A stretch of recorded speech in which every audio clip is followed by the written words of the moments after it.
Greetings, mortals. Today is my last day on YouTube because I'm going to show you my wiener on camera.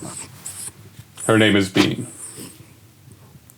My name is Harrison Tarr, and I asked the internet for their hot takes on D&D, or TTRPGs in general. And this is what I got. Let's go first to the YouTube community post on Tabletop Sandbox, which you should be subscribed to if you're not already. And I should say that I am going to be rating each of these takes on their level of spiciness using D6s of fire damage, and then, making comments about them after the fact. Jay Dvorak, oh, let me record my screen. Jay Dvorak says, I've found that you don't really need any rules to play a, quote, role-playing game. That is a spicy take. You know what? I'll give that one a full 3d6 of fire damage, because that flies in the face of how a lot of people fundamentally enjoy the hobby. How true is it?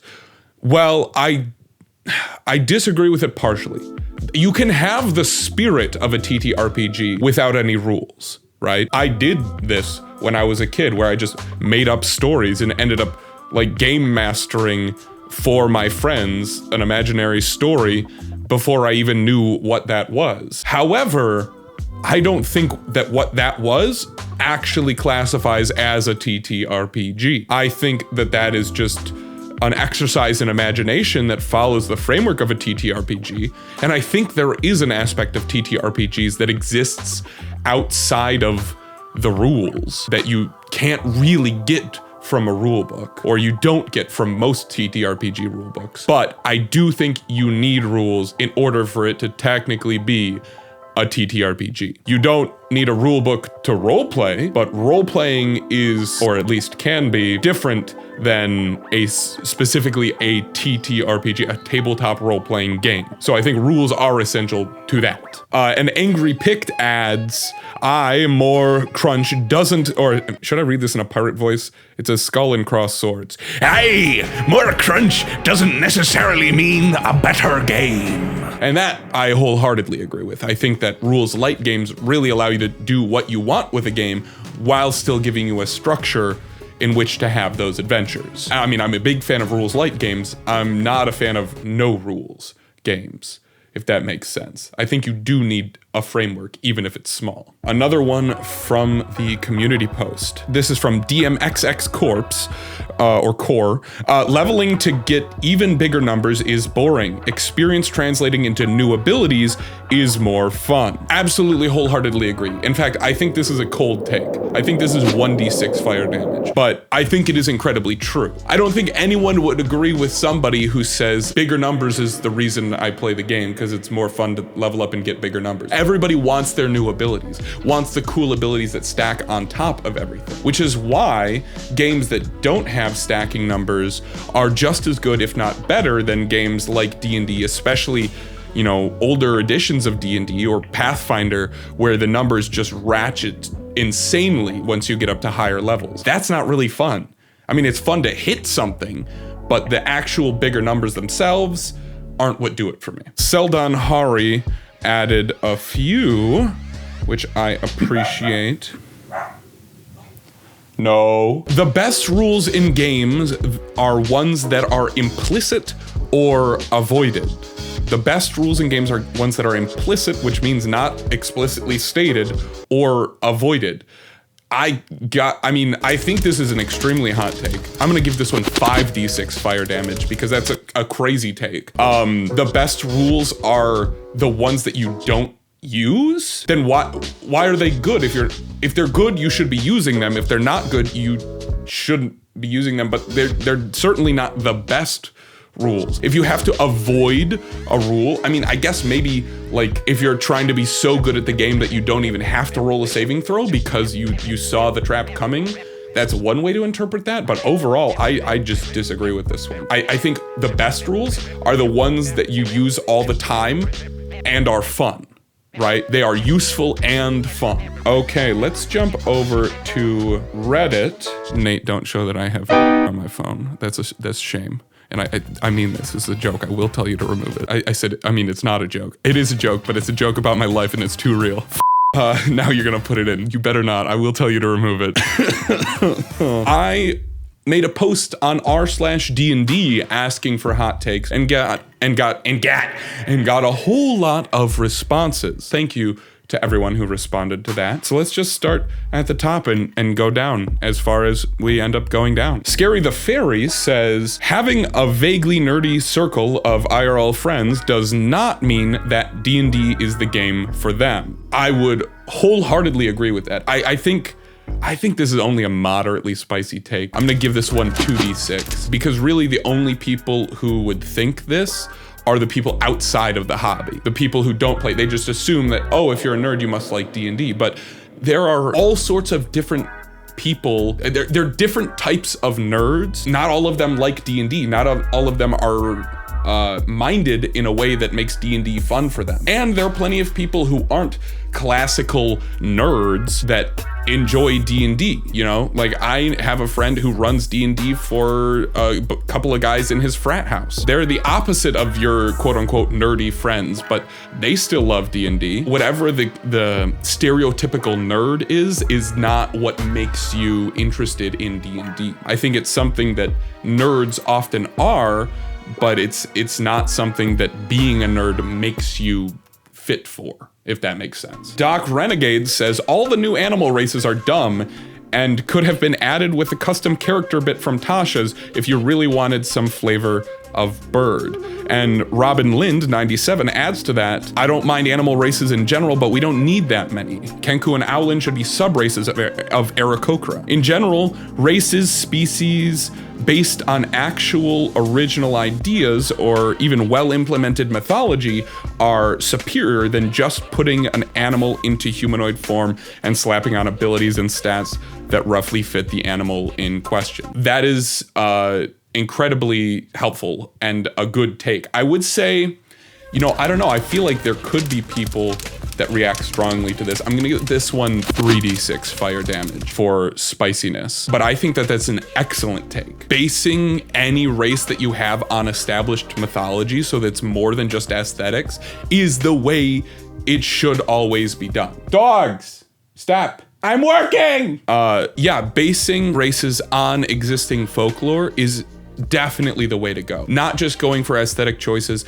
but either, you know, deciding you want an aesthetic and then either creating lore or basing it off of existing lore. That is a great way to give depth to these races and actual meaning to them rather than it just being an aesthetic choice. Because if you just want a game where anybody can look like what they want to look like, just make a character creator or a dress-up game. But I don't know, it just doesn't make any sense to me. Or just trust the people at the table to allow you to do that. If you say, hey, I want to have human stats, but I want to look like a bird person, or I want to look like an Egyptian god with the head of a jackal. If your DM's cool, they should let you do that if it fits into the setting that you're a part of, or the mythology or magic, whatever. You know, if it fits, they should let you do it because it's cool. All right, let's see. The Hungry Man, or Hungry Man, I don't know how I would pronounce that, says almost all of the disparities between martial characters and casters are easily solved with magic items, even at high level play. You know, I think that is a pretty spicy take. I'm gonna give that one 46 fire damage. I think that's technically true, but I kind of hate it. Like, I think you can make up for, like, you give a martial character boots of flying, and so they can fight with a sword while flying around instead of getting stuck on the ground and being at a disadvantage because they're a martial melee character. Or, you know, you give them weapons that do more damage so that they can keep up with the wizard casting these high-level spells that are doing crazy amounts of damage. I think that's technically true, but I hate it because it goes against the spirit of having different classes in the first place, right? If it's all just about balancing the damage output and things like that, I don't know, it just doesn't seem fun to me anymore at that point. Like, I think this is a significantly true take, but I don't personally like it, which is why I'm considering it spicy. Even if it's true, I'm in denial. Let's see, where's a good one? Ooh, this one kind of butts up against a hot take we've had earlier. Individual copy 6198 says, the game part of role-playing game is as important to how much fun you're having as the role-playing. A lot of the stuff that people hand-wave is probably reducing their immersion and enjoyment rather than enhancing it. You know what? I think this is a pretty spicy take. I'm gonna give this one also 46 fire damage. And I do want to disagree with one aspect of it.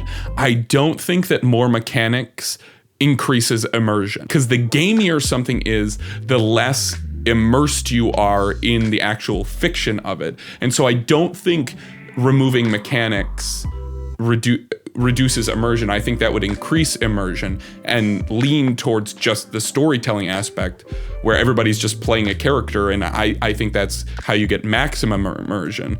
However, I do wholeheartedly agree that if you're getting rid of rules, then you're probably going to have less fun if it's a well-designed game, because the rules are there to facilitate fun, and the more rules that your playgroup is able to play with, the more different things you're able to do that are cool. A great example of this is Blades in the Dark. I will continue to always talk about how amazing Blades in the Dark is, but all of the additional like rule sets for that, like the crew play sheet, like you don't have to play with the crew play sheet, but when you do, it allows you to have a lot more fun because you get to do more stuff. Or, you know, using the charts in the back of the book. You don't have to do that, but it's more inspiring and it allows you to have more fun. I do think that if a game is well designed, then omitting some of the rules, you are depriving yourself some of the enjoyment that you could achieve playing that game. How long are we at? I'll do one or two more.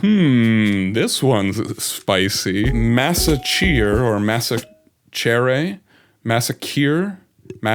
You shouldn't impose modern day moral standards on medieval fantasy land. Just because the gnoll is unconscious doesn't make it stop being a gnoll. It isn't an evil act to execute them. Gnolls don't get trials, they're gnolls. This is, I would say this is a very spicy take, maybe the spiciest one we've had yet. I'm gonna give this one 66 fire damage. I do agree with this in certain cases. It really depends on the specific game you're playing and the fiction of the world that your game master is running. I actually have an entire video about this. I believe it's called You're Using Fantasy Races Wrong, where I talk about inherently evil races. And it's something that absolutely is okay to include in role-playing games. Not everybody does though, because if in your game master's world, gnolls are not inherently evil, then it is a moral quandary to execute them. But if they're just evil demonic monsters,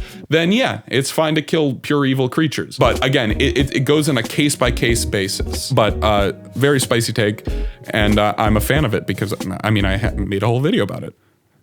Okay, this one's short and fun. Melodic Row 5121 says, bruh, I lived through the Satanic Panic. If that's not the hottest take on D&D ever, I don't know what is. If any of you are babies and don't know what the Satanic Panic is, I mean, who am I talking to? I'm a baby, but I know my history. The Satanic Panic was a period in like the 70s and 80s where people heard a little bit about D&D, realized that there were demons and monsters in it, and freaked out because they thought it was genuine Satanism. People were preventing and, you know, forbidding their kids from playing it or hanging out with people who did that. I would say the Satanic Panic overall, sure, we'll give that one 10d6. That is a very hot take on D&D. So hot that it became a cultural phenomenon. That's not necessarily Melodic Row's perspective. In fact, I very much doubt it is, but it was a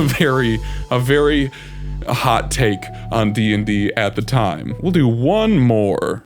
Ooh, this one's interesting. Kunfang says, you can run low magic campaigns in 5e easily. The most efficient way to do that is by restricting character choices.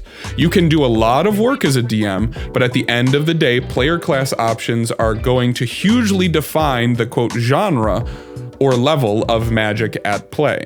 Yeah. If a DM and 5 players decide to sit down and want to play a low magic campaign, there are enough build options between mundane, fighter, rogue, and barbarian subclasses to fill out a party where everyone has their niche. Monk, paladin, and ranger can be added based on your specific interpretation of low magic. Using such restrictions at campaign start can be much more straightforward and fun than trying to rework caster classes or create homebrew mechanics to impose low magic on magical class features, which in my experience ends up taking time and energy away from the game itself. This one is moderately spicy. I'm gonna give that one 46 fire damage. I think this is true, however, I think this could make a lot of people angry because they would feel like the DMs, making them pick these specific classes is taking away their agency, which I disagree with. I don't think that that's how that would be working at all. Like, I think if you set up the expectations for your campaign,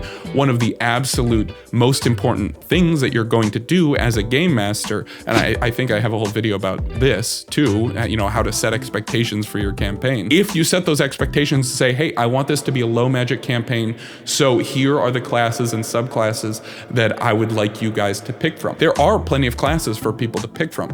People might not enjoy that if they always play a caster in D&D, but then maybe this just means that it's not the adventure for them. I fully think that you could find a group to play those classes, have this low magic game, and have an incredible time playing. I don't think that martial classes are any less fun than magic classes. They can be objectively less powerful of builds, especially if you're not augmenting them with magic items like we talked about earlier. I don't think that that's going to be an obstacle to your fun at all. In fact, I think this is one of those times where restriction would breed creativity, and you can really achieve something unique and cool by running a game in this way. Well, that is all I have for you today.